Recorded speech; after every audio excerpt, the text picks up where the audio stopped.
Naday sa baninyo nga mo excel sa natad sa fashion and event industry? Well, let's take a lesson from the expert. Kauban nato karon ang usa ka iladong fashion consultant ug event planner dinhi sa Mindanao nga si Christopher Ledesma. It's a great morning, Sir Tofio. Welcome dito sa At Home with GMA Regional TV. How are you? I'm okay. Mayong buntag sa tanan. May buntag, Sir Tofi, and of course, kinahanglan namo mahibalaan gyud ang imong journey. Please share with us naman paunsa ka nahilig sa fashion designing ug event planning. Okay. It all started went way back before ako nag-high school. I studied fashion modeling sa isa school, university, Buanga City, kung as ako nag-start talaga. When I transferred to Davao City, I also have friends ng mga fashion designers. The biggest break that we had, because I consider it internationally because we were offered to dress up the Miss Earth 2015 when na sila diri, kami ang na-invite na designer for that fashion show. Dito nag-open ang doors for our global branding. Plus, nagugtabang sa amua when we are using the Mindanao fabrics kasi na siya global appeal eh. With the events, mga friends nag-invite sa akin mag-events dati, kanang wala pa libre lang, anak, sige babe, pag-organize mi ana, dito dito nag-start. Plus, I attended trainings with professional mentors like Rita Neri, Berlin Yap. So, muto akong theory plus the experience, dito jud ang nag-start sa tanan-tanan ko experience events planning. As a fashion designer naman, Sir Tof, how do you feel na every time na you get to finish a project or a work, no? How do you feel na makita ang imong obra, imong masterpiece? In humility, nakaka-proud talaga na makita na mo imong designs ginasuot o gina-patronize o gina-trusta sa atong mga Davaoeños. Tapos, especially if we are being invited to dress up like celebrities like ikaw, attorney, tapos ang mga beauty queens, di ba, sina Miss Venus Ras, Miss Shamsi, Nicole Cordovez, nakaka-proud talaga to. Very thankful talaga sa mga taong tumulong sa amin talaga. Dagdag sa path namin na at least nakaka-happy na nakikita namin, nasusot ang namin mga creations. Kaya ngayon, marami kami na nagsasabing you are our fairy gown mother. So thank you, Sir Tof.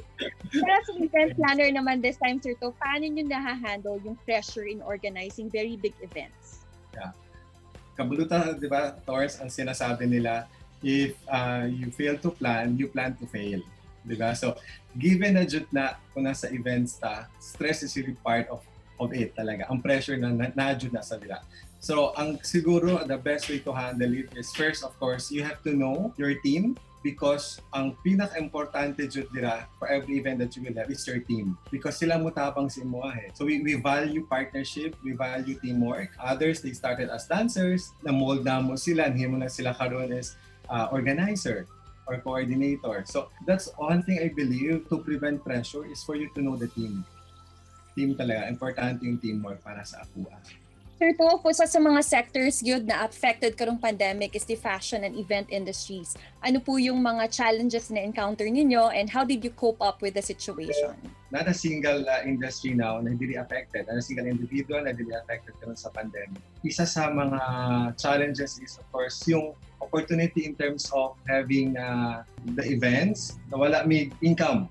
Because of that, I had to really innovate. Some of us, we capitalize on our talents, on our skills that we have. Others, they venture into cooking, online selling. Ako, on the early days of the pandemic, namaligya po ko, di ba? Namaligya po mga kakanin. Nilayo mi gamay sa fashion and events. So, murag nag-deviate ta. But of course, nahagapan to ginaingon na para sa Davaoeños ang being resilient, being innovative, diba, karong time sa pandemic. I think that was also the word I was about to say, Sir Tof, no? Very resilient yun. Then, kudos to you for doing that for your team and for your employees. Unsa imong mensahe sa lahat po na ating mga kapuso dito sa Mindanao, lalo na po yung mga aspiring natin ng mga fashion designers, and I'm sure marami din ng mga aspiring event planners who are also watching us this morning. Ano po ang message ninyo sa kanila?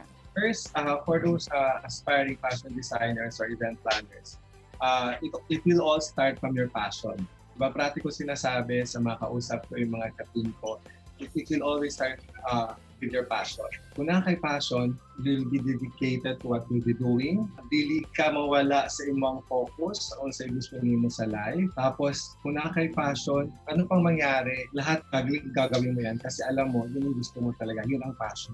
Dagan tayong salamat, Sir Toby, for this very meaningful conversation. And bisan pa man sa situation karon, continue to make successful and stunning events. Amping! Thank you. Thank you. Dagan salamat. Chill lang mo, kay mo balik pa ang At Home with GMA Regional TV. Kini ang At Home with GMA Regional TV.